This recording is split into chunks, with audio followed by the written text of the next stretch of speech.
hardwear.io 2026. We have Sultan Qasim Kahn with us. And to help me interview him, because it was a very, very technical talk, we have Eduardo Contreras from Mexico. From Electronic Arts. Yeah. All right. Welcome. So Thanks. that talk was deep, and you said it has implications far beyond the talk itself. Yeah, well, from my perspective, the talk was a little bit more focused on the premature way of companies integrating the technology. Correct me if I'm wrong. Yes, it's it's really a story of companies doing the minimum to pass the standard requirements. And so whatever the spec required them to do, they did. But because the Bluetooth spec was written such a way that it doesn't mandate security features be implemented, they chose a path that effectively bypasses most of the security features that are present in the spec. And this really speaks to the importance of making security mandatory and not optional when designing specifications. Yeah, and also the way that companies are handling this specific extended slot that they could handle security in that specific place, but they do not nothing like Yes, well.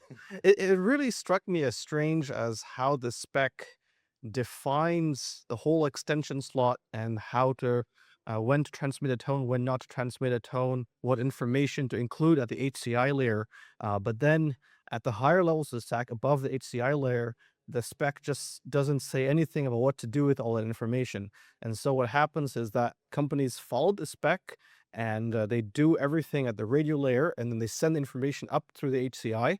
And then the higher levels of the software, they just chose to throw away all that security critical extension slot information, and it just makes all that lower level effort useless when it's not used.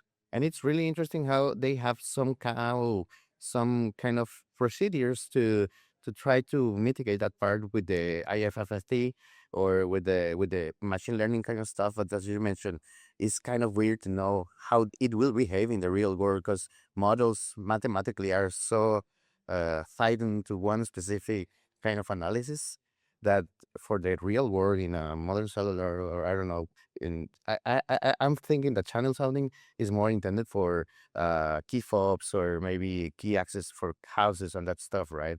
At least that's what the manufacturers claim. Mhm. So basically, having those kind of big assets as a thing that you can may attack or may not, or may depending on a machine learning model or an Mhm. IFFT model is kind of dangerous, right? Yeah. So with the two approaches, with the packet-based ranging, there really isn't much in the spec to handle multipath propagation. And so this is another reason why packet-based ranging really struggles for accuracy. Uh, Not only is the bandwidth limiting the timing, precision, and measurements, but on top of that, the the packet-based ranging mechanism has nothing in there to handle multipath propagation. So for that precision, you fully have to depend on the phase-based ranging approach. And so to get a usable level of precision, you're essentially forced to downgrade the security. And basically that also, if you want to go with security, you won't be having the security of being actually nearby, right? Mhm. So it's contrary side. What would you think that it would have? Yep.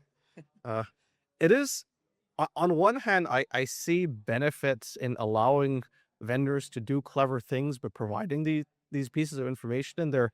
The issue really is just not setting a better baseline for what level of security is required from everyone. So it's quite nice that vendors have the freedom to implement all these different algorithms, like the IFFT-based approach for finding multipath propagation, or the music-based approach and the neural networks. There's so much innovation happening in designing these models and improving them to give good, accurate estimates in the real world. But the whole while they provide all this flexibility, which is nice to create innovative solutions, if they don't set a bar for security by requiring things like extension slot data to be used, then all this flexibility is moot from a security standpoint, as it doesn't. While you can innovate in security, you're not forced to even do the bare minimum. Hmm. So, Eduardo, you flew in from Mexico? Yeah, yep. Okay. And you flew in from Montreal. Yes. Very nice, right? International crowd. Yes. Thank you very much for your time. Thank you. Thank Thank you you. for helping me with this Anytime. interview.